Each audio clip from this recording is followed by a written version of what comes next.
आप देख रहे हैं इंडिया टाउन न्यूज, भारत की बात। नमस्कार, स्वागत है आपका इंडिया टाउन न्यूज के खास बुलेटिन खबरें राजनांदगांव में और मैं हूं आपके साथ रंजना राज। बुलेटिन की शुरुआत करने से पहले एक नजर आज की खास सुर्खियों पर। रंग बिरंगी रोशनी से सजा राजनांदगांव शहर, गणपति उत्सव से सजी शहर की गलियां, बप्पा को भव्य रूप में किया गया विराजित। राजनांदगांव में क्राइम मीटिंग ली गई है, अपराध नियंत्रण को लेकर सख्त निर्देश दिए गए। गणेश उत्सव को लेकर पुलिस अलर्ट, अवैध गतिविधियों पर कड़ी निगरानी रखी जाएगी।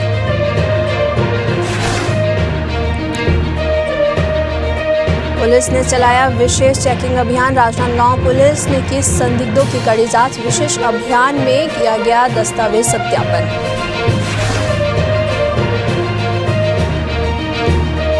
सरकार का एनएचएम कर्मचारियों के खिलाफ बड़ा आदेश, कार्य नहीं तो वेतन नहीं का सिद्धांत लागू। संघ ने आदेश की प्रति जलाकर जताया विरोध।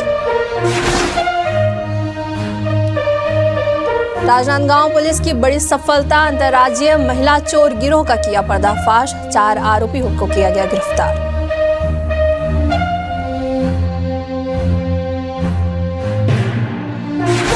सुर्खियों के बाद चलिए खबरों की शुरुआत करते हैं राजनांदगांव शहर से, जहां ऐतिहासिक दुर्गा चौक पर इस वर्ष मां संतोषी की मूर्ति स्थापना को 50 वर्ष पूरे हो जाएंगे। यह आयोजन न केवल शहरवासियों की आस्था का प्रतीक बन चुका है, बल्कि यह धार्मिक और सांस्कृतिक दृष्टि से भी एक महत्वपूर्ण परंपरा बन गया है। दुर्गा चौक समिति के सदस्यों के अनुसार मां संतोषी की मूर्ति स्थापना की शुरुआत वर्ष 1975 में की गई थी। बताया जा रहा था कि राम टॉकीज में मां संतोषी पर आधारित फिल्म लगने के बाद लोगों की आस्था इस देवी के प्रति इतनी प्रबल हुई कि समिति ने सार्वजनिक रूप से मां संतोषी की मूर्ति स्थापित करने का निर्णय लिया। तब से लेकर अब तक यह परंपरा निरंतर चली आ रही है। वहीं समिति के सदस्यों ने जानकारी दी है कि इस वर्ष स्थापना के 50 वर्ष पूर्ण हो जाने के उपलक्ष्य में विशेष कार्यक्रमों का आयोजन किया जा रहा है, जिसमें भजन संध्या, प्रसाद वितरण और सांस्कृतिक कार्यक्रम शामिल है। ये सिलसिला 1975 में जब जय संतोषी माता फिल्म आई, उस समय माता की कीर्ति चारों तरफ फैली हुई थी।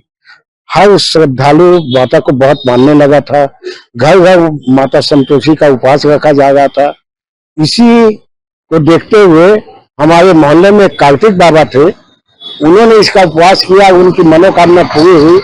उन्होंने इस मूर्ति की स्थापना की और पहले साल स्थापना की गणेश पक्ष में 1976 में। तो जैसे जैसे लोगों को पता चला कि संतोषी माता की मूर्ति स्थापित है, तो लोग समितियों के गणेश के दर्शन करने तो जाते थे, साथ में संतोषी माता का विशेष दर्शन करने आते थे। और शुक्रवार के दिन इतने नारियल चढ़ते थे कि मत पूछिएगा आप, उस समय की बात है। और ग्रामीण से लोग इतने लोग आते थे दर्शन करने के लिए, बहुत महिलाएं आती थी ग्रामीण महिला दर्शन करने के लिए, है ना। उसके बाद से फिर हम लोगों ने, इस मोहल्ले वासियों ने रखना चालू किया। 1976 में सबसे पहले छत्तीसगढ़ में संतोषी माता की मूर्ति स्थापना दुर्गा चौक राजनांदगांव में की गई थी। छुरिया विकास खंड के ग्राम पंचायत रामपुर में आयोजित एक दिवसीय कबड्डी प्रतियोगिता के समापन समारोह में खेल और उत्साह का रंगारंग संगम देखने को मिला। इस कार्यक्रम में जिला पंचायत अध्यक्ष किरण रविंद्र वैष्णव मुख्य अतिथि के रूप में उपस्थित रहे, जबकि अध्यक्षता जनपद पंचायत अध्यक्ष संजय सिन्हा ने की। समारोह को संबोधित करते हुए जिला पंचायत अध्यक्ष किरण रविंद्र वैष्णव ने कहा, खेल न केवल शरीर को स्वस्थ बनाता है, बल्कि मानसिक मजबूती भी प्रदान करता है। हार जीत की चिंता किए बिना खेल में पूर्ण मनोयोग से भाग लेना चाहिए। हार एक अनुभव है जो हमें आगे और बेहतर करने के लिए प्रेरित करता है। उन्होंने प्रतियोगिता के सफल आयोजन पर आयोजन समिति को भी बधाई दी और युवाओं को खेल के क्षेत्र में आगे बढ़ने के लिए भी प्रोत्साहित किया। छुरिया नगर में गणेश चतुर्थी का पर्व पूरी श्रद्धा के साथ मनाया जा रहा है। नगर के सभी वार्डों में भगवान गणेश की विविध और आकर्षक मूर्तियां स्थापित की गई हैं, जो नगरवासियों की आस्था और भक्ति का अद्भुत प्रतीक बन चुका है। नगर में विराजित गणेश प्रतिमाएं अलग अलग मुद्राओं में विघ्नहर्ता के रूप में स्थापित की गई हैं, जिनका सौंदर्य और भव्यता सभी का मन मोह रही है। सजावट के लिहाज से गणेश पंडाल विशेष रूप से आकर्षक बनाए गए हैं, जिनमें रंग बिरंगे फूलों, दीपों और पारंपरिक सजावट के माध्यम से उत्साह की रौनक देखने को मिल रही है। शाम होते ही गणपति बप्पा के दर्शन के लिए भक्तों की भीड़ उमड़ती है, जो इस त्योहार की भव्यता और गहन आस्था को दर्शाता है। राजनांदगांव पुलिस अधीक्षक के निर्देश पर चोरी, लूट, चाकूबाजी और नशीले पदार्थ की तस्करी जैसे अपराधों की रोकथाम के लिए विशेष अभियान चलाया गया। इस अभियान के तहत पुलिस चौक चिखली क्षेत्र के विभिन्न घरों की कड़ी जांच पड़ताल की गई है। अभियान का नेतृत्व पुलिस अधीक्षक के द्वारा किया गया है, जिनमें 50 से अधिक पुलिस अधिकारी कर्मचारी शामिल रहे।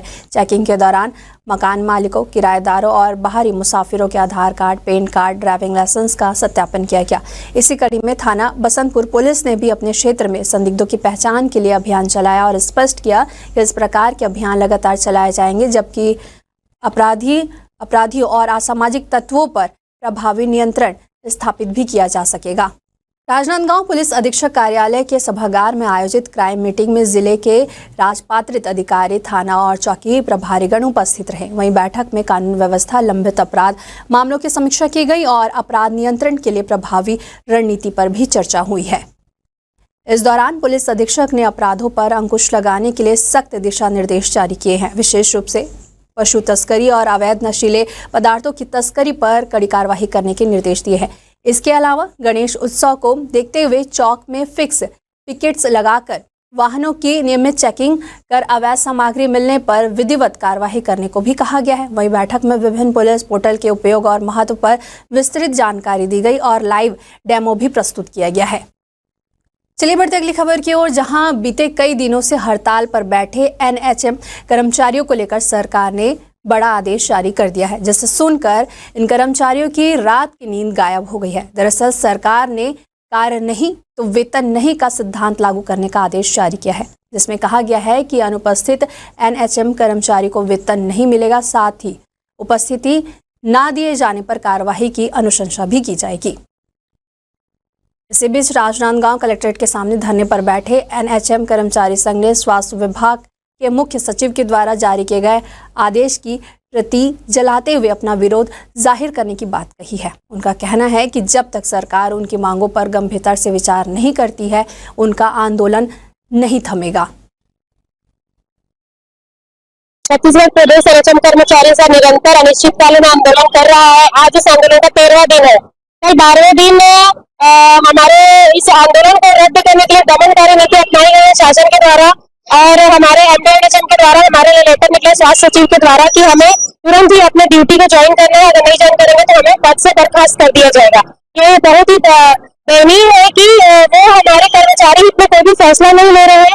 हम अपनी जायज मांगों को ही मांग रहे हैं, वही मांग रहे हैं जो सत्ता में आने से पहले सरकार ने हमसे वादे किए थे, और वो वादों को तो वो पूरा कर नहीं रही है। और साथ ही भ्रामक रूप से वो न्यूज में बता रहे हैं कि हमारी 5 मांगे पूरी हो गई है, लेकिन हमें सिर्फ एक आदेश है जो लिखित में मिला हुआ है, बाकी हमारी कोई भी मांग अभी तक पूरी नहीं हुई है। और इसी के विरोध में हम आज कल जो हमारे लिए लेटर निकला है उसका आज हमने जलाकर उसका विरोध प्रदर्शन किया है। कल हमारा राज्य स्तरीय सम्मेलन था दुर्ग संभाग, रायपुर संभाग का, उसमें हमने बढ़ चढ़ कर हिस्सा लिया और ये हम पूर्ण निडरता से और अपने शक्ति प्रदर्शन से बताना चाहते हैं सरकार को कि जब तक हमारी मांगे पूरी नहीं होगी हम इसी तरह हड़ताल में बैठे रहेंगे, और हमें जब तक कोई भी हमें लिखित आदेश नहीं मिलेगा हमारी मांगों को लेकर, हम पीछे नहीं हटेंगे। वक्त हो चुका है एक छोटी सी ब्रेक का। खबरें और भी बनी रही है इंडिया टाउन न्यूज के साथ। अब खबर आपकी उंगलियों पर, हर खबर पर हमारा नजरिया। इंडिया टाउन न्यूज, भारत की बात। कभी कभी चेहरे का छुपा दर्द दुनिया नहीं देख पाती है। दाग, मुहासे, झाइयां सब आपके आत्मविश्वास को कम कर देता है, पर अब नहीं, क्योंकि Rukhsana glow and fair face pack जो दे आपकी स्किन को वो प्यार जो सिर्फ प्रकृति दे सकती है। हर लेयर को साफ करे, हर दाग को करे हल्का और आपकी मुस्कान फिर से लौटाए, because you deserve to glow naturally. Rukhsana herbal beauty product Amazon, Meesho और फ्लिपकार्ट में भी उपलब्ध। ब्रेक के बाद आप सभी का स्वागत है। चलिए बढ़ते अगली खबर की ओर। नगर पंचायत छुरिया स्थित आंगनबाड़ी केंद्र क्रमांक 2 से शिशु संरक्षण माह की शुरुआत की गई है। इस मौके पर मुख्य अतिथि के रूप में उपस्थित जनपद पंचायत अध्यक्ष संजय कुमार सिन्हा ने आंगनबाड़ी के बच्चों को विटामिन ए की सिरप पिलाकर इस अभियान की शुरुआत की है। यह अभियान 29 अगस्त से लेकर 30 सितंबर तक चलेगा, जिसमें स्वास्थ्य विभाग के सभी कर्मचारी और टीम पूरे विकास खंड में शिशुओं की देखभाल और उनके स्वास्थ्य की स्थिति का जायजा लेंगे। कार्यक्रम के दौरान सभी बच्चों का वजन और हीमोग्लोबिन की जांच भी की गई है। वहीं संजय सिन्हा ने इस अवसर पर उपस्थित पालकों से बातचीत करते हुए कहा कि सरकार नवजात शिशुओं की मृत्यु दर को कम करने के लिए लगातार प्रयास कर रही है। राजनांदगांव शहर में इस समय गणपति उत्सव की रौनक देखने लायक है। शहर के विभिन्न समितियों ने अपनी अपनी जगहों पर गणपति बप्पा को अलग अलग आकर्षक रूपों में विराजित किया है। समितियों ने जगह जगह रंग बिरंगी लाइटों से सजावट की है, जिससे पूरा क्षेत्र उज्जवल और मनमोहक नजर आ रहा है। हर समिति ने अपनी कला और भक्ति का विशेष अंदाज प्रस्तुत करते हुए गणपति भगवान की मूर्तियों को भव्य स्वरूप में सजाया है। कुछ समितियों वर्षों से इस परंपरा को निभा रही है और इस बार भी उन्होंने त्यौहार को शानदार बनाने में कोई कसर नहीं छोड़ी है। शहर के लोग गणपति बप्पा के दर्शन के लिए बड़ी संख्या में जाम हो रहे हैं। हर उम्र के लोग उत्साह और श्रद्धा के साथ बप्पा के दर्शन और आशीर्वाद प्राप्त कर रहे हैं। इस अवसर पर पूरे शहर में भक्तिमय माहौल बना हुआ है और उत्साह की खुशियां हर तरफ दिखाई दे रही है। इस त्यौहार के माध्यम से न केवल धार्मिक आस्था की झलक मिल रही है, बल्कि सामाजिक एकता और सांस्कृतिक परंपराओं की खूबसूरती भी उजागर हो रही है। अपने को गणेश जी बैठालते हुए 40 वर्ष हो गए हैं। पहले गणेश जी बड़े बड़े भैया लोग, हमारे भैया लोग बैठालते थे इस जगह में। उसके बाद से लगभग 10-12 वर्ष तक के लोग रखते हैं। फिर बोले कि भाई आप लोग भी थोड़ा देखो, सहयोग करो। फिर लगभग फिर हम लोग तैयारी की, हम लोग बड़े हुए तो फिर 40 लगभग वर्ष होते होते हो गया। फिर बड़े भैया लोग बोले कि आप लोग बड़ा मूर्ति रख कर देखो, राजनांदगांव शहर के हिसाब से बड़ा मूर्ति रख कर देखो कि क्या संघर्ष करना पड़ता है गणेश रखने के बाद। तो फिर हम लोग भी सोचे कि मूर्ति का ऑर्डर दिए एक जगह, तो 1500 का लगभग 1400 से 1500 का मूर्ति था। तो फिर उस समय चंदे के लिए जाते थे हम लोग, तो 3 से रुपए, 5 रुपए, 50 पैसा ऐसा लोग लगभग चंदा लोग देते थे। उस समय तो ज्यादा नेता तो अलग बात नहीं था कि अपने संघर्ष करते करते रखते आते थे। और आज ये स्थिति में आ गए कि हमारे समिति में कि इतने लड़के हो गए कि 40 लड़के हो गए। 40 लड़के भी हो गए और लगभग हमारे शहर वासी लोग भी सहयोग करते हैं और कुछ नेताओं भी सहयोग करते हैं हमको। खैरागढ़ के इंदिरा कला संगीत विश्वविद्यालय के ऑडिटोरियम में जिला पुलिस की ओर से एक विशेष साइबर जागरूकता कार्यक्रम का आयोजन किया गया। वहीं कार्यक्रम का उद्देश्य स्कूली और कॉलेज छात्रों को इंटरनेट की सुरक्षित उपयोगिता और साइबर अपराधों से बचने के उपाय की जानकारी दी गई है। पुलिस अधीक्षक ने कार्यक्रम में मुख्य वक्ता के रूप में छात्रों को संबोधित करते हुए बताया कि डिजिटल युग में जहां इंटरनेट जीवन को आसान बनाता है, वहीं इसके खतरों से बचाव के लिए सतर्क रहना भी उतना ही आवश्यक है। करीब 500 छात्र छात्राओं और शिक्षकों की उपस्थिति में एसपी शर्मा ने साइबर अपराधों की बढ़ती घटनाओं पर चिंता जाहिर की है और छात्रों को सावधानी पूर्वक इंटरनेट उपयोग करने की सलाह दी है। बालोद जिले में एक भीषण सड़क हादसे में पिता और बेटी की जान चली गई। आपको बता दें कि यह हादसा दली राजरा से राजनांदगांव को जोड़ने वाले मुख्य मार्ग पर अछोली स्कूल के पास हुआ है, जहां एक तेज रफ्तार ट्रक ने बाइक सवार पिता पुत्री को जोरदार टक्कर मार दी। हादसे में 38 वर्षीय सुरेश कुमार नेताम की मौके पर ही मौत हो गई, जबकि 11 वर्षीय बेटी नैना नेताम को राहगीरों ने तुरंत अस्पताल पहुंचाया, लेकिन इलाज के दौरान उसने दम तोड़ दिया। पुलिस ने घटना की जानकारी मृतकों के परिजनों को दे दी है। दोनों शवों को सुरक्षित मर्चरी में रखवाया गया है। वहीं पोस्टमार्टम के बाद उन्हें सौंपा जाएगा। साथ ही हादसे में शामिल ट्रक और मोटरसाइकिल को भी जब्त कर लिया गया है। दुर्ग थाना नंदिनी क्षेत्र से एक बड़ी खबर सामने आई है, जिसने प्रशासनिक अमले को झकझोर कर रख दिया है। दरअसल पुलिस टीम ने 2 आरोपियों को गिरफ्तार किया है, जिन्होंने राज्य की जमीनी लेखा जोखा वाले भूया सॉफ्टवेयर को हैक करने वाले जालसाजी दस्तावेज तैयार करवाकर बैंक से भारी मात्रा में लोन निकाल लिया। जानकारी के अनुसार मामला जमीन पटवारी हल्का नंबर 16 के ग्राम अछोली मुरमुंडा और तहसील अहिवारा का है। आरोपियों ने भूया सॉफ्टवेयर हैक कर ग्राम मुरमुंडा की जमीन के खसरा बंटवारे में छेड़छाड़ की और अवैध तरीके से बैंक से 36 लाख रुपए का लोन निकाल लिया। मामले के उजागर होने पर पुलिस ने आरोपियों के खिलाफ गंभीर धाराओं के तहत कार्रवाई की गई है। पुलिस ने कहा है कि इस तरह की धोखाधड़ी को रोकने के लिए सख्त कदम उठाए जाएंगे। थाना नंदिनी नगर में रिपोर्ट दर्ज कराई गई थी कि छत्तीसगढ़ शासन के भूया ऐप को हैक करके जो ग्राम मुरमुंडा के पटवारी हल्का के जो खसरा नंबर के जमीन है उसके कूटरचित दस्तावेज तैयार किए गए थे, जिसके आधार पर बैंक से लोन प्राप्त किया गया था और अज्ञात आरोपियों के द्वारा उसे हैक कर लिया गया था। विवेचना के दौरान स्पष्ट हुआ कि बैंक में दीनूराम यादव इसके द्वारा बैंक से लोन प्राप्त किया गया था और इसे विभिन्न अकाउंट्स में ट्रांसफर किया गया था।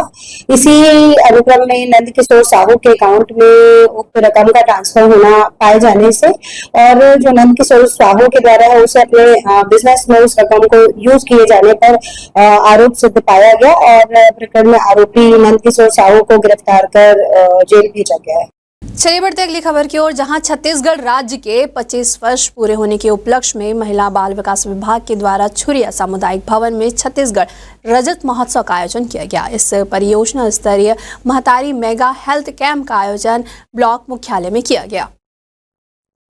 आपको बता दें कि महिला बाल विकास परियोजना अधिकारी ने बताया कि इस कार्यक्रम का उद्देश्य महिलाओं को सशक्त बनाना, उनके खेल कूद को बढ़ावा देना और उन्हें नई योजनाओं से जोड़ना है। कार्यक्रम में स्वास्थ्य परीक्षण के साथ साथ सिकलिंग जांच और एचबी जांच भी की गई। वहीं कार्यक्रम में महतारी वंदन के हितग्राहियों के लिए खेल प्रतियोगिताओं का भी आयोजन किया गया, जिसमें विजेताओं को सम्मानित किया गया। इसके अलावा बाल मेला भी आकर्षण का केंद्र रहा। छत्तीसगढ़ राज्य बनने के 25 वर्ष पूरे होने के अवसर पे आज पूरे छत्तीसगढ़ राज्य में छत्तीसगढ़ रजत महोत्सव मनाया जा रहा है। इसमें विभिन्न प्रकार के कार्यक्रम, महिलाओं के खेल, महिलाओं को, उन लोगों को सबल बनाने के लिए, उनको सशक्त करने के लिए, उनको अन्य योजनाओं से जोड़ने के लिए उनको बताया जा रहा है और उनके द्वारा अनेक प्रकार की प्रस्तुतिकरण किया गया है, जिसमें उन लोगों को सम्मानीय अतिथिगण के हाथों से उनको सम्मानित किया गया है। छुई खदान विकास खंड में कलेक्टर के निर्देशन में छत्तीसगढ़ रजत महोत्सव के तहत महिला एवं बाल विकास विभाग की ओर से तीजापुरा महिला सम्मेलन का आयोजन किया गया। इस आयोजन का शुभारंभ पारंपरिक रीति रिवाजों के साथ हुआ है, जिसमें महिलाओं ने सामूहिक रूप से राजकीय गीत गाकर कार्यक्रम की शुरुआत की है। कार्यक्रम स्थल में तीजा और पोरा त्योहारों की थीम पर सजाया गया था। साथ ही पोषण प्रदर्शनी का भी आयोजन किया गया, जिसमें पोषण से संबंधित आहार सामग्री, स्वास्थ्य जानकारी और जागरूकता से जुड़ी सामग्री प्रदर्शित की गई। इस अवसर पर महतारी वंदन योजना के हितग्राहियों का सम्मान भी किया गया।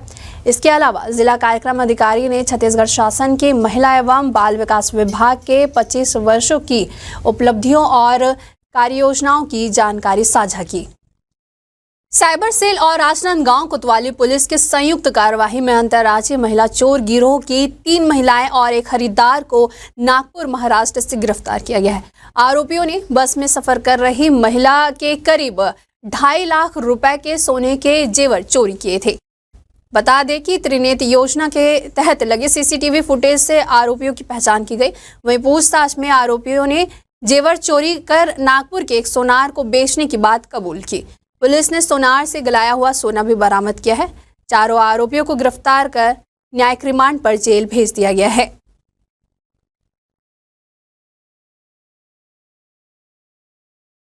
थाना कोतवाली क्षेत्र में 25 तारीख को एक महिला डोंगरगांव से राजनांदगांव के लिए अपने मायके तीजा मनाने के लिए आ रही थी। उनके साथ में चोरी उठाईगिरी की घटना घटी थी, जिसमें लगभग 2.5 लाख रुपए के उनके जेवरात को महिलाओं ने, जो महाराष्ट्र की हैं, इनका गैंग था, इनके द्वारा उठाईगिरी कर लिया गया था। हमारे द्वारा तत्काल सूचना प्राप्त होने पर इनकी सीसीटीवी फुटेजेस के माध्यम से पहचान की गई और लगभग 4 महिलाओं को हमारे द्वारा पूछताछ करने पर उनके द्वारा अपराध करना स्वीकार किया गया है, जिसमें से 3 महिला और 1 खरीदार और 1 महिला है जिसको अलग से प्रतिबंधात्मक कार्रवाई हमारे द्वारा किया गया है। और हमें लगभग 65% मशरूका 2.5 लाख रुपए का पूरा मशरूका प्राप्त हुआ है। और ये जेवर को जहां उन्होंने भेजा था, वो जो ज्वेलर वो भी नागपुर निवासी, उसको भी हम अरेस्ट करके लेके आए। खुज्जी विधायक भोलाराम साहू के अथक प्रयासों से छुरिया विकास खंड के ग्राम पंचायत देहान में 50 मीटर लंबे गौरव पथ के निर्माण के लिए 40 लाख रुपए की स्वीकृति मिल गई है। यह मार्ग ग्रामवासियों के लिए आवागमन की सुविधा को बेहतर बनाएगा, जिससे क्षेत्र में विकास की नई दिशा खुलेगी। बता दें कि उप मुख्यमंत्री और ग्रामीण विकास मंत्री विजय शर्मा ने विधायक की अनुशंसा पर इस गौरव पथ के निर्माण की स्वीकृति दी। गौरव पथ के निर्माण की स्वीकृति के बाद ग्रामवासी भी विधायक साहू और मंत्री शर्मा को बधाई दे रहे हैं। बेमेतरा जिले के नवागढ़ में स्थित सिद्ध शनि गणेश मंदिर अपने रहस्यों को लेकर चर्चा में बना हुआ है। इस मंदिर का आध्यात्मिक और तांत्रिक महत्व अत्यधिक गहराता जा रहा है। मंदिर का निर्माण 1321 साल पूर्व तत्कालीन राजा के द्वारा कराया गया था। शिलालेखों में गणेश वंदना के साथ साथ यहाँ के धार्मिक इतिहास की गहरी छाप देखी जा सकती है। इस संबंध में मंदिर के पुजारी ने बताया कि भगवान गणेश के दर्शन मात्र से भक्तों की मनोकामनाएं पूरी होती है। वहीं शमी वृक्ष के दर्शन और स्पर्श से शनि का प्रकोप भी कम होता है। यह मंदिर न केवल धार्मिक आस्था का केंद्र है, बल्कि तंत्र मंत्र विद्या और पुरातात्विक धरोहर का भी महत्वपूर्ण प्रमाण है। मंदिर परिसर में अष्टकोणीय कुआं और देश भर की दुर्लभ गणेश प्रतिमाएं स्थित है, जिसमें पुणे के महागणपति, वरद विनायक और मयूरेश जैसी प्रसिद्ध प्रतिमाएं शामिल हैं। इसके अलावा नवागढ़ में स्थित देवी और अन्य देवताओं की मूर्तियां भक्तों की अटूट आस्था का प्रतीक है। मंदिर में कुछ वर्ष पूर्व गर्भगृह में देवी का प्रकट होना भी यहाँ के रहस्य को और भी गहरा करता है। नवागढ़ का सिद्ध गणेश मंदिर अब एक प्रमुख तीर्थ स्थल बन चुका है, जहाँ पूरे साल भक्तों का आना जाना लगा रहता है। मंदिर तो बहुत पुराना है, ये राजा जमाना का मंदिर है। उसके बाद महाराष्ट्रियन लोग इसके व्यवस्थापक बने, अब आरएस के लोग व्यवस्थापक हैं। ये तंत्र विधि से निर्माण हुआ है, अष्टकोणी है ये। और इसमें शिलालेख वगैरह भी कुछ मिले? शिलालेख भी है, वो जीर्णोद्धार का है वो मंदिर का। शिलालेख जो है मंदिर का जीर्णोद्धार का है। बचपन से आता में है नारायणी साधन, 42 साल उम्र हो गई है। यहाँ से मतलब बहुत शुभ है। क्या खासियत? बहुत मान्यता है, मतलब जो मांगो ये मिल जाता है। और बचपन से आता हूँ, बहुत शुभ है, बहुत सुंदर है, बहुत मतलब देखकर मान्यता है। गणेश जी भगवान सिद्धि विनायक। नवागढ़ का गणेश मंदिर बहुत प्राचीनतम मंदिरों में से एक है। इस गणेश मंदिर का निर्माण कलचुरी कालीन है वंशी शासकों के परवर्ती शासकों ने इसको निर्माण कराया था। ज्ञात इतिहास में इसका साहित्य, इसका दस्तावेज, इसकी ऐतिहासिक जानकारी हमको बहुत कम मिलती है।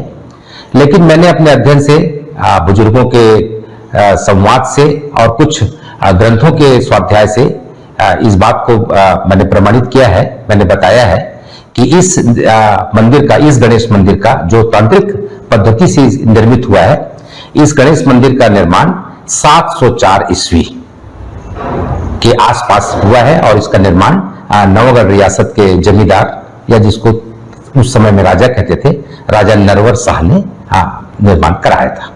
पहले हमारा नवागढ़ का नाम नरवर शाह है, राजा के नाम से नरवरगढ़ के नाम से था। हमारे राजा थे नरवर शाह। और ये बहुत ही प्राचीन गणेश मंदिर है जो महाभारत कालीन से है। मेरे मित्र अरुण बरनवाल जी बताए हैं 16-17 सालों से। नहीं, ये 16-17 सालों से नहीं, ये 5000 से ऊपर वर्षों से महाभारत कालीन से यह मंदिर है। और मंदिर के सामने शमी गणेश मंदिर के नाम से और शमी वृक्ष का पेड़ है, जो महाभारत कालीन से पहले का है। और प्राचीन कुआं है जो हमारे गणेश मंदिर के पीछे है। प्राचीन कुआं है। हमारा नवागढ़ बहुत ही प्राचीन चीजों से सुसज्जित है। हमारा क्षेत्र गढ़ नहीं धाम है। यहाँ इतने राजाओं का राज्य था। यहाँ दाड़गी हमारा राज्य है, मारो एक राज्य था, नवागढ़ राज्य है, आसपास रतनपुर हमारा राज्य है। ये बहुत ही पुराना प्राचीन मंदिर है, 1600 साल पुराना है और भारत के कोने कोने से यहाँ पे आदमी आते हैं। और ये जो है एक बार महामारी आया हुआ था, उस समय बताते हैं, तभी गणेश जी का संस्थापना हुआ था और ये तंत्र के द्वारा भी सिद्ध किया हुआ है, मतलब इसको तंत्र गणेश भी कहते हैं। और यहाँ भारत में 2 जगह है, एक महाराष्ट्र में और एक नवागढ़ में, जहाँ की समी का पेड़ के गणेश जी के सामने है, इसलिए इनका महत्व और भी बढ़ जाता है। यहाँ पे सामने में समी वृक्ष है और यहाँ पे गणेश जी का मंदिर है। पूरे भारत में सिर्फ 2 जगह है। देखिए, नवागढ़ की जो प्राचीन गणेश मंदिर है उसकी अपनी अलग सिद्धि और ख्याति है।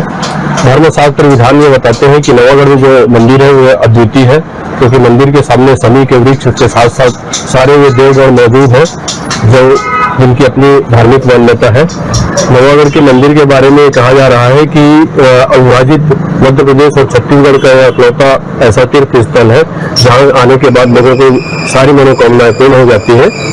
मंदिर में श्रद्धालुओं की बढ़ती संख्या, पूजा पाठ और इसकी मान्यता को लेकर के कई धर्मशास्त्री जो किताब है उसमें इसका परम उल्लेख किया गया है। नगर निगम भिलाई के नेता प्रतिपक्ष भोजराज सिन्हा ने कांग्रेस नेता राहुल गांधी और मोहम्मद नौशाद के खिलाफ कड़ी कार्रवाई की मांग की है। उन्होंने प्रधानमंत्री नरेंद्र मोदी की दिवंगत माताजी के खिलाफ बिहार के दरभंगा में राहुल गांधी के द्वारा की गई टिप्पणी की तीखी निंदा की है।